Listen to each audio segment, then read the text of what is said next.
We're here in a different setting in person this time. I'm here with the family member of mine. You can go on and introduce yourself.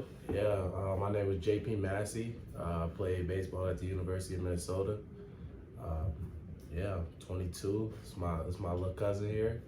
It's a little big cousin. For sure. All right, so we're gonna start off a little simple. So, what got you into baseball? Do you have like specific like influence into going into baseball? It was just something that I kind of picked up, I wanted to do something when I was a kid. I played a lot of different sports, whether it was basketball, baseball, anything. I ain't never get to play football, sadly. But I just played it, and I was good, kind of carried it out, and then from there, just kind of stuck, just kept with the grind, had a lot of fun doing it. Okay. And now we're here. Okay, so as a Chicago product, did you like ever go to like a White Sox game and be like, oh yeah, this is someone wants to, or even a Cubs game? Did you ever like say, I want to do this? It's something I want to do. Yeah. In the future. So I played for a program called the White Sox Ace, and we were funded by the White Sox. Mm-hmm. So we get opportunities to go to games. We'll get opportunities to work at games, all type of different events. So it was definitely a good experience. It was always fun to be able to see the professional level, see the speed at which the game is played, see the people that's cheering. So just that environment definitely made you have some type of feeling towards the game and a desire to be there as well. Okay, so you just did 4 years at University of Minnesota. So you have 1 year left, but would you like to go ahead and talk about your experience at Minnesota? Yeah, it was a heck of a ride for sure. Dealing with COVID and everything.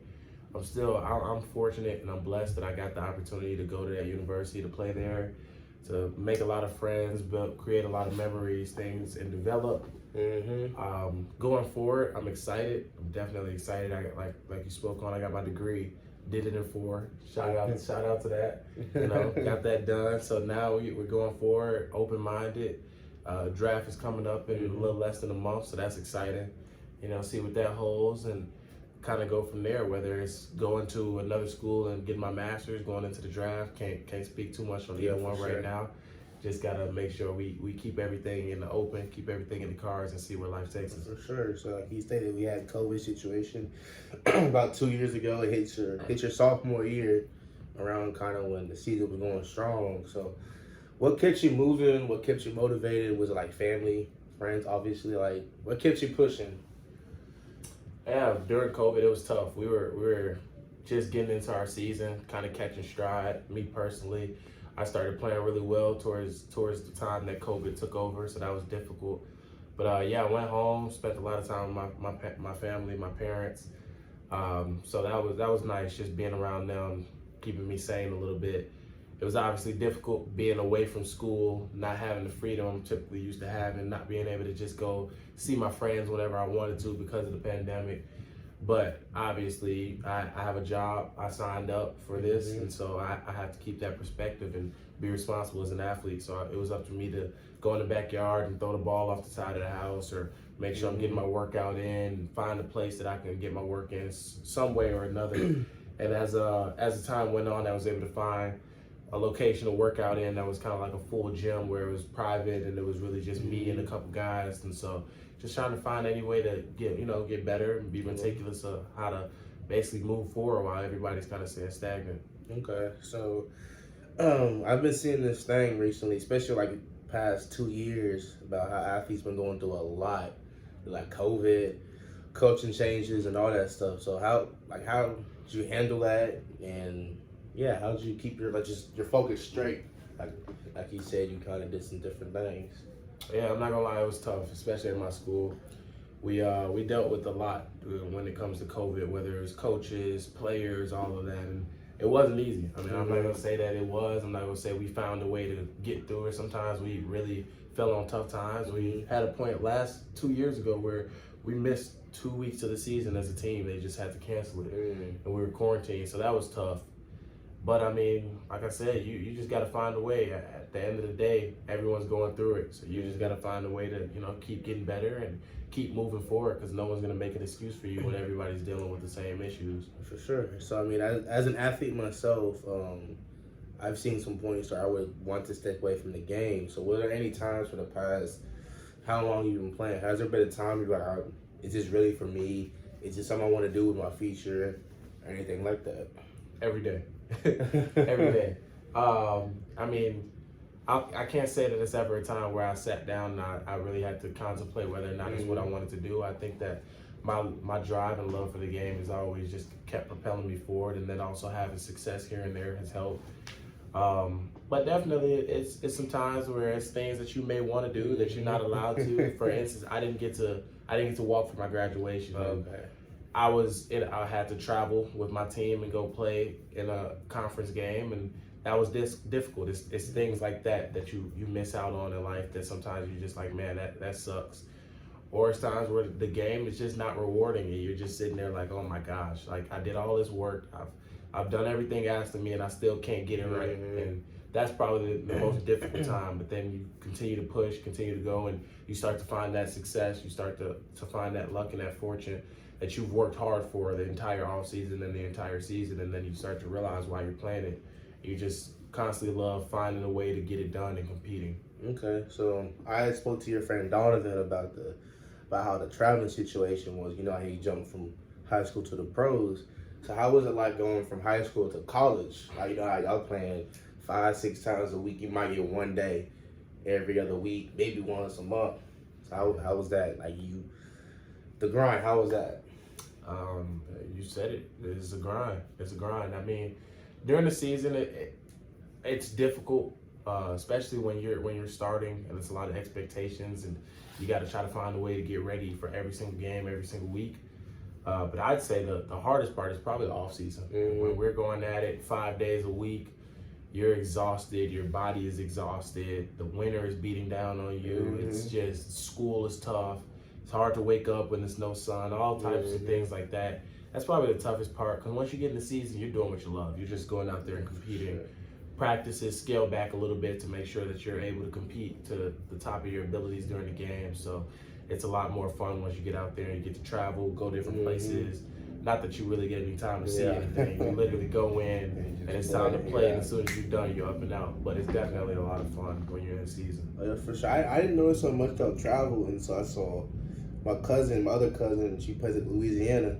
Y'all try, as soon as y'all get off the bus, like you said, you going to the next city, you going even to the next state across 8, 9, 10 hours. Y'all might have a flight, y'all might have a plane. So I've had weeks where we travel, we go somewhere on Thursday, we practice Thursday, play Friday, play Saturday, play Sunday, and then we'll play Monday. And I had a time where we came back Tuesday and left again on Wednesday, and then we played Thursday, Friday, Saturday, and came back Sunday. So it's all over the place. But like I said, the most important thing is making sure that you take care of everything you need to, whether it's your body or academics, so you can be in a position to do that and be a lot more carefree. Okay, so with all that, how did you keep up with your like schoolwork? Because I know my cousin, she fell behind a little bit, but like, how did you keep up with your schoolwork, even like your body, mental health, and all that stuff? How did you step the foot with that? School is easy because I'm a genius. So it's just natural, it's organic.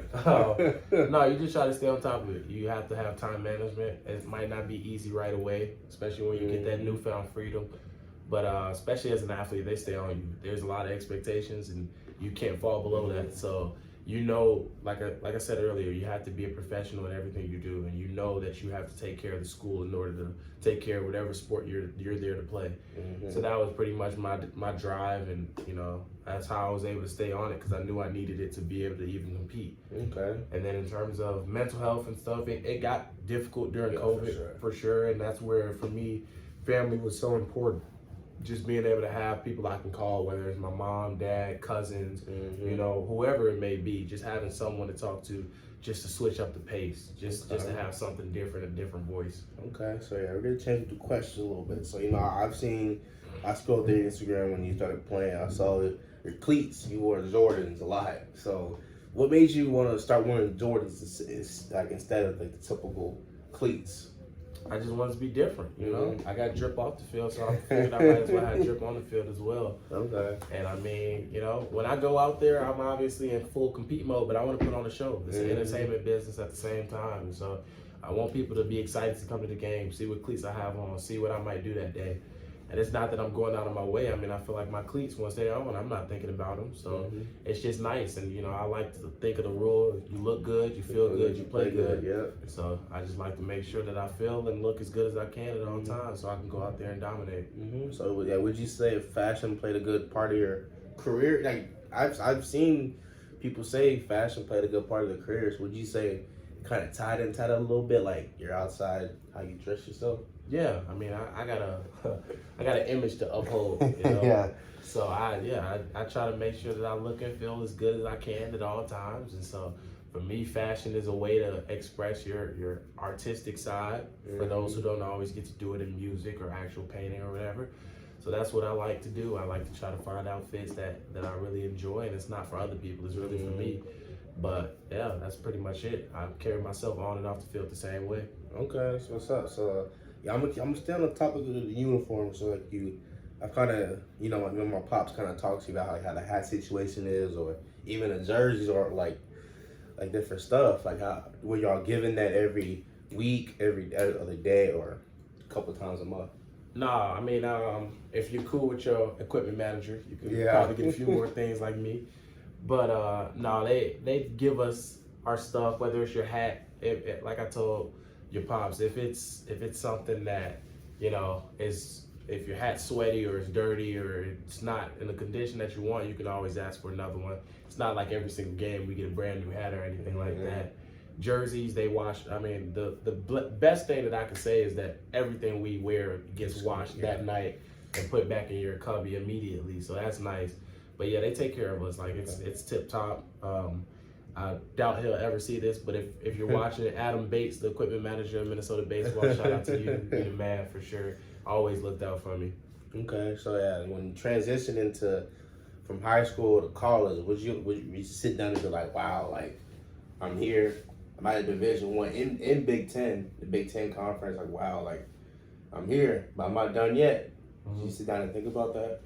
Yeah, I'd say a lot, especially as I get older. I sit down and think about it. When I was younger, and I mean it's the same thing for everybody. You kind of just going with the flow of life, and it was an expectation for me. It was what I worked for my whole high school career.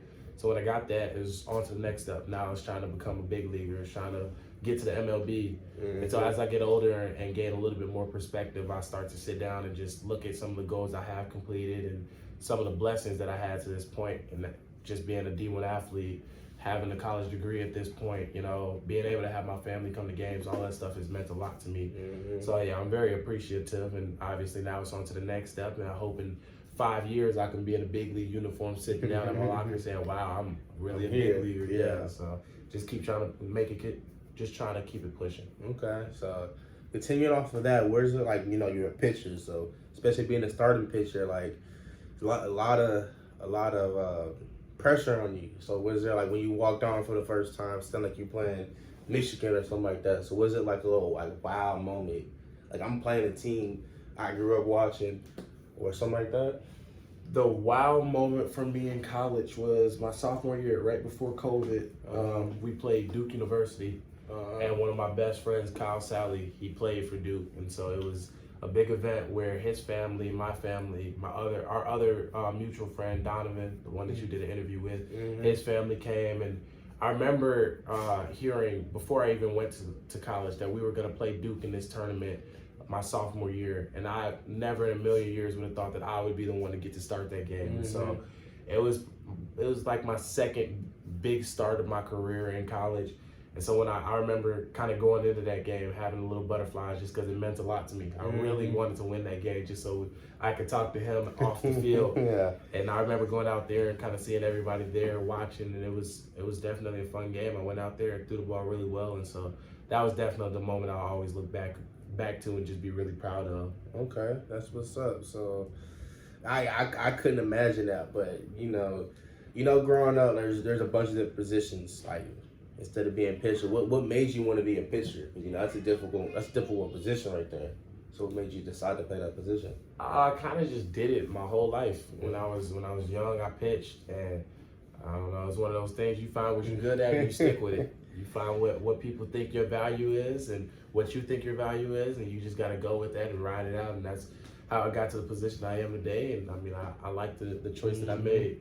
Yes, I sat back watching even playing like MLB the show. I've sat down and said, "Oh, it's not a game for lefties at all." So how do you kind of view that? Like, man, like nobody here is a lefty. You might get one or two, like a first baseman, outfitter. So, what do you think about that? Like, just you the only righty there. I mean, the left-hand hitters, it's a lot more now. Yeah. It's a lot more. I mean, it's definitely. Honestly, if you're a lefty, it's some benefits to that. Oh yeah. Left-handed hitters are hard to get out, especially for a righty. And the left-handed pitchers, they got it a lot better than us. It's not as many of them, so if you're good, they love you. Oh yeah. They love you. So you just gotta find your spot. If you're a lefty, that's it. It's not that there's no space. You just gotta find yours. Okay. So being a starting pitcher, you get like about 5-6 days off. Has there been a time where you might? Been a day you got to be at bat, you got to swing a little bit, or were you just like, nah, I'm good? No, I mean, once we got to college, that's most guys that pitch don't get to hit. And now at the big league level, no pitchers hit. So, yeah, it's wraps for the bat now, sadly. I was hoping to get to a National League team and be able to show it off, but it is what it is. Just got to dominate on the mound. Facts. Okay. Man, yeah, we're going to wrap it up here. Actually, one more question. What was that one humbling moment that you had being a pitcher? Humbling moment? Yeah. I've had a lot of humbling moments. What's that one that stuck out to you for sure? My freshman year, I pitched against, I'm not even going to say their name in this video. There's just my freshman year, it was my second start of my career. The first one was fantastic. The week before, they put it all over Twitter and everything. I was the photo that they used. They said a masterful night for Massey, all of that. And I was riding high, and that next week I went out against this specific team and pitched. And it was a tough one. It was tough. They came out and got right on. They hopped on us right away. They started scoring right away, and my day was done very quick. And from that moment, I remember just not even wanting to go shower in the locker room, just going straight back to my place and showering, and just wanting to sit in my room like, oh my goodness, what just happened? And then from there, honestly, I found a lot more success because I just started focusing on a lot of small things that I knew I needed to improve. And I started to find a lot more success because I never wanted to be in that position again. Okay, for sure. Yeah, I appreciate you, JP, for coming on, for sure, taking the time out. This reunion we got right now. I appreciate you, for real. For sure. And on to the next video. Yes, sir. Yes, sir.